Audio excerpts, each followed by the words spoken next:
बिस्मिल्लाहिर्रहमानिर्रहीम। Dear students, हम class 10th chapter 15 electromagnetism को लेके चल रहे हैं। आज की इस छोटी सी वीडियो में हमारे पास टॉपिक नंबर है 15.8 और टॉपिक का नेम है म्यूचुअल इंडक्शन। अब आप इसको इस तरह से याद रख सकते हैं कि जैसे आप दो दोस्तों के बिटवीन म्यूचुअल अंडरस्टैंडिंग होती है, आपके घर वालों के साथ म्यूचुअल अंडरस्टैंडिंग होती है।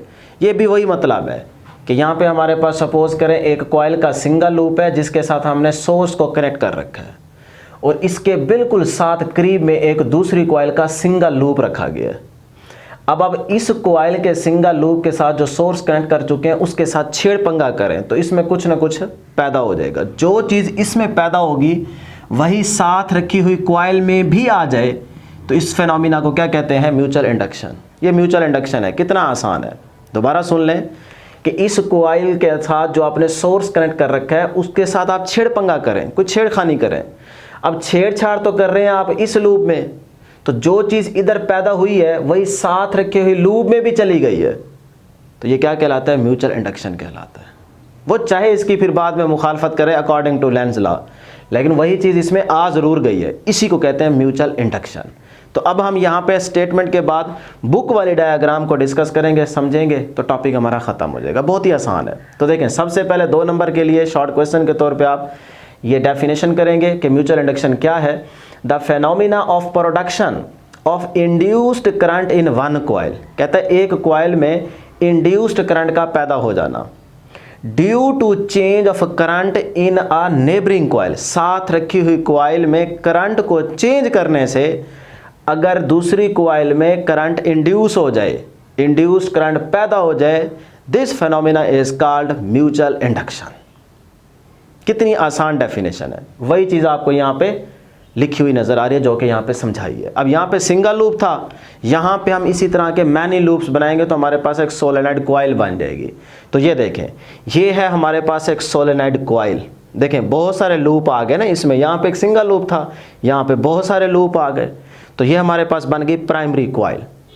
अब इस प्राइमरी कॉइल के टर्मिनल्स के साथ आप एक बैटरी कनेक्ट कर दें, एक स्विच कनेक्ट कर दें और साथ में एक रेजिस्टेंस जिसको आप रियोस्टेट कहते हैं। अब ये रियोस्टेट और ये डीसी बैटरी ये मिलके एसी सोर्स बन गया है। मतलब आप करंट की वैल्यू को कम ज़्यादा कर सकते हैं। यहाँ से रेजिस्टेंस की वैल्यू जो आपको स्लाइडिंग टर्मिनल नज़र आ रहे हैं ना, इसको आगे पीछे करेंगे तो रेजिस्टेंस की वैल्यू डिफरेंट होना शुरू हो जाएगी। तो कम ज़्यादा रेजिस्टेंस की वैल्यू को करके आप करंट की वैल्यू को चेंज कर सकते हैं।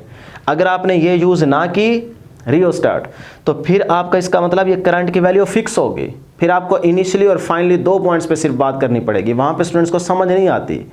इसीलिए आप कोशिश करें कि जो सोर्स कनेक्ट करें वो आप एसी सोर्स कनेक्ट करें जिसकी वैल्यू को आप कम ज़्यादा कर सकते हो। ठीक है, तो मैंने यहाँ पे देखें पॉजिटिव नेगेटिव टर्मिनल मतलब बैटरी और साथ में यहाँ पे लगा दिए रियोस्टेट। अब मैं अपनी मर्जी से इस कॉइल के अंदर करंट की वैल्यू को कम ज़्यादा कर सकता हूँ। कैसे? यहाँ से देख रहे हैं ये स्लाइडिंग टर्मिनल ऊपर लगा हुआ है, इसको पीछे लेके आऊँगा तो रेजिस्टेंस कम होती जाएगी, करंट बढ़ने लग जाएगा कॉइल के अंदर। सही है। फिर इसको आगे लेके जाऊँगा तो रेजिस्टेंस बढ़ने लग जाएगी, करंट कम होता जाएगा। तो इस तरह हम करंट की वैल्यू को कंट्रोल कर रहे हैं यहाँ से। ठीक है ना, यही आपने डायग्राम बनानी है। अब स्टूडेंट्स ये बन गई प्राइमरी कॉइल, इसको हम नाम दे रहे हैं ए कॉइल का।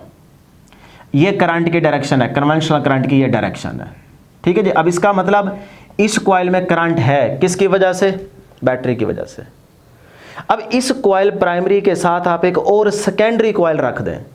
ये देखें, ये सेकेंडरी कॉइल जिसको हमने बी का नाम दिया है वो इसके बिल्कुल करीब पड़ी है और इसके साथ हमने कोई बैटरी नहीं कनेक्ट की बल्कि एक गैल्वेनोमीटर लगा रखा है कि देखें तो सही साथ रखने की वजह से इसमें भी कुछ करंट आता है कि नहीं आता। अगर आ गया तो गैल्वेनोमीटर डिफ्लेक्शन शो करेगा, अगर ना आया तो गैल्वेनोमीटर की नीडल जो है वो 0 पे रहेगी। हम समझ जाएंगे भाई कोई फ़र्क नहीं पड़ता। सही है, तो ज़रा चेक करते हैं। अब डिस्टेंस होगा क्या? देखें, आप ना यहाँ से करंट की वैल्यू को बढ़ाना शुरू करें। क्या करेंगे? करंट की वैल्यू को इंक्रीज़ करना स्टार्ट करेंगे। मैं यहाँ पे लिख देता हूँ, करंट की वैल्यू को क्या करेंगे? इंक्रीज़। अब कैसे करेंगे? वही बात, यहाँ से रेजिस्टेंस को कम करेंगे तो करंट बढ़ने लग जाएगा इस प्राइमरी कॉइल के अंदर। तो करंट जब इस कॉइल के लूप्स में से पास करेगा तो आपको पढ़ा के आए पीछे कि जब वायर में से करंट पास करता है तो उसके अराउंड मैग्नेटिक फील्ड पैदा हो जाता है। पढ़ा के है ना। तो फिर इसका मतलब जब इन सारे लूप में से करंट पास करेगा तो यहाँ पे मैग्नेटिक फील्ड प्रोड्यूस हो जाएगा। वो जो मैग्नेटिक फील्ड होगा वो इस कॉइल में से भी कुछ ना कुछ पास करेगा, गुजरेगा, क्योंकि बिल्कुल साथ पड़ी है। तो जो इसके अंदर फील्ड है ना, मैग्नेटिक फील्ड, उसको मैं बाहर निकालने लगा हूं। ये देखें जी, ये फील्ड आ गया, ये डियर स्टूडेंट्स फील्ड आ गया। सही है। लो जी, ये फील्ड आ गया।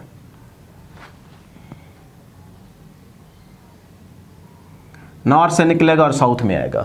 इसका मतलब ये साइड क्या है, नॉर्थ एन, और ये साइड क्या है, साउथ। अब इसमें करंट की वजह से फील्ड प्रोड्यूस हुआ, जो वो फील्ड इस साथ रखी हुई कॉइल के अंदर से भी देखो कुछ ना कुछ पास कर रहा है ना पास। तो फिर आपको ये पता है कि जब फील्ड के अंदर किसी वायर को प्लेस करते हैं फिर इसको मूव कराते हैं तो वहां पे भी क्या आ जाता है, करंट आ जाता है। अब देखें, इसमें से भी कुछ ना कुछ फील्ड पास कर रहा है। अब उस फील्ड को अगर हमने चेंज कर दिया तो फिर ईएमएफ नहीं पैदा हो जाएगी। पीछे पढ़ा के हैं, changing of number of magnetic field lines क्या पैदा करती हैं, ईएमएफ। अब ये सारा फील्ड पास कर रहा है। अब यहां से ना करंट को और बढ़ाना शुरू कर दें।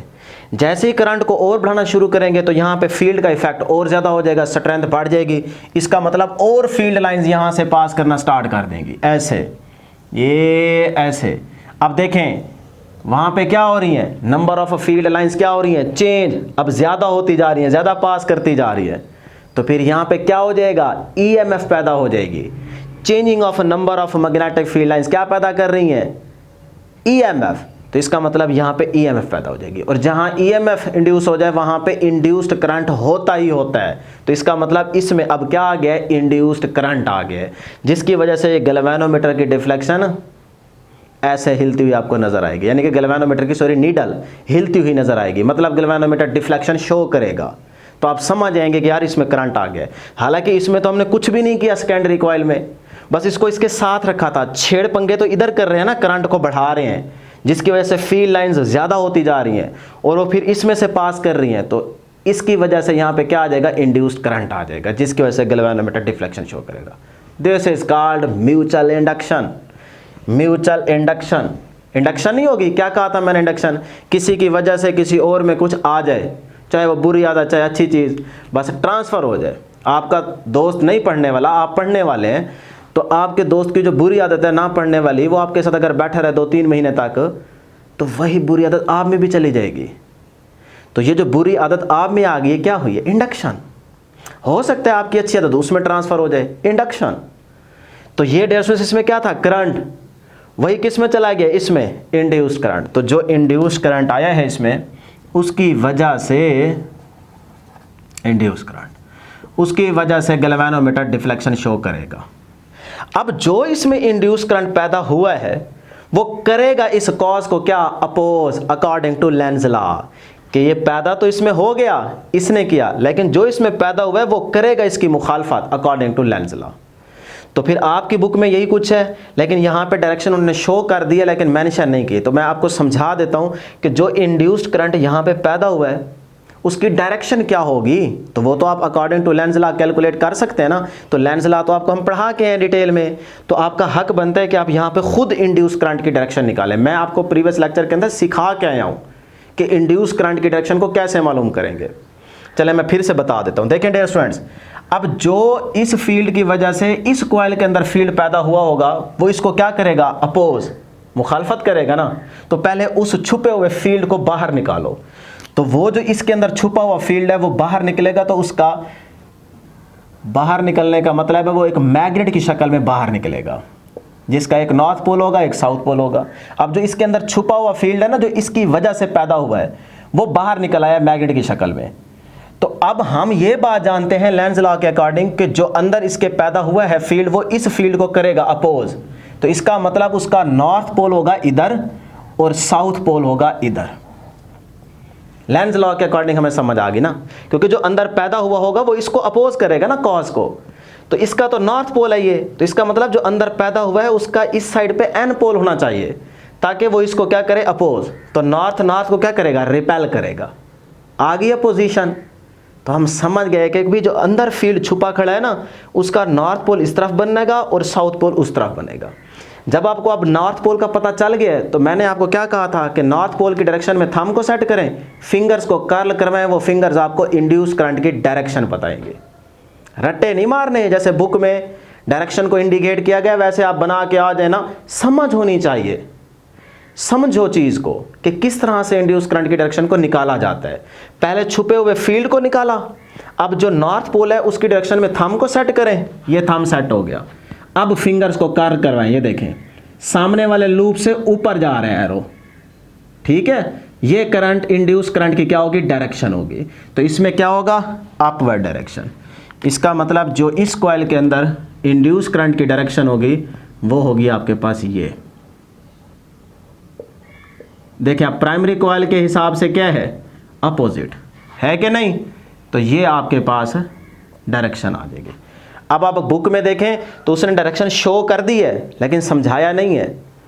आपको मैंने समझाई है कि ये डायरेक्शन निकलती कैसे है। वो पहले फील्ड निकाला है, नॉर्थ की डायरेक्शन में थंब रखो, फिंगर्स को कर्ल करवाओ, जिस तरह फिंगर कर्ल करेंगे वही आपके पास इंड्यूस करंट की डायरेक्शन होगी। समझ आ गई। तो मेन चीज़ थी यही आपको समझाना बताना, क्लियर। अब आप जो कुछ मैंने बताया है यही अपनी वर्डिंग में लिख देंगे तो ये आपका लॉन्ग भी बन जाएगा, क्योंकि कभी कभार ना खासकर पंजाब बोर्ड वाले चुस मारते हैं कि ये क्वेश्चन लॉन्ग में दे देते हैं। तो अगर ये लॉन्ग में आ जाए तो आपने फिर इसी डायग्राम को बनाना है, इसी डायग्राम से सारी चीज़ों को यहाँ थ्योरी में मेंशन कर देना है। वही कुछ लिखा हुआ जो मैंने बताया। Suppose a system of two coils A and B placed close to each other. A and B दो कॉइल्स हैं एक ही सिस्टम की, उसको हमने एक दूसरे के करीब रखा हुआ है, ऐसे लिखते जाए। और the coil A is connected to a battery and a switch. Coil A के अंदर देखें हमने बैटरी और स्विच कनेक्ट कर रखा है। आप चाहें तो ये चीज़ ख़त्म करके ना, ये सारी ख़त्म करके एक टर्मिनल ये आ रहा है, एक टर्मिनल ये आ रहा है, इधर सिर्फ ऐसे भी लगा सकते हैं, ऐसे ये भी कर सकते हैं, ये भी आपकी मर्जी है, ठीक है जी। तो अब डियर स्टूडेंट्स ये था हमारे पास आज का टॉपिक। लेकिन मैं यहाँ पे जाते जाते ये ज़रूर बता देता हूँ कि ये जो आपने सोलेनॉइड कॉइल बनानी है ना, इसको कैसे बनानी, इसकी प्रैक्टिस कैसे करनी है। बच्चे पूछते रहते हैं, देखें बहुत ही आसान है। चाहे आप ऐसे बनाएं, सबसे पहले तो ऐसे कर लें, ये देखें कोई मुश्किल काम नहीं है। ये ऐसे बन गई जी। अब आप यहाँ से ऐसे करना स्टार्ट कर दें, एक दो दफ़ा प्रैक्टिस करेंगे आराम से होता जाएगा, क्योंकि आपने पेपर में इतना टाइम नहीं होता, टाइम नहीं वेस्ट करना कि डिज़ाइनिंग करने बैठ जाए। बस ये ऐसे बनाते जाना है, ठीक है जी। ये ऐसे, अब सपोज करें यहीं पे एंड कर देते हैं। लो जी, ये देखें अब ये और यहाँ से ये इस तरह से, ठीक है। इससे भी आपको ज़्यादा जल्दी हो तो फिर आप ऐसे भी बना सकते हैं,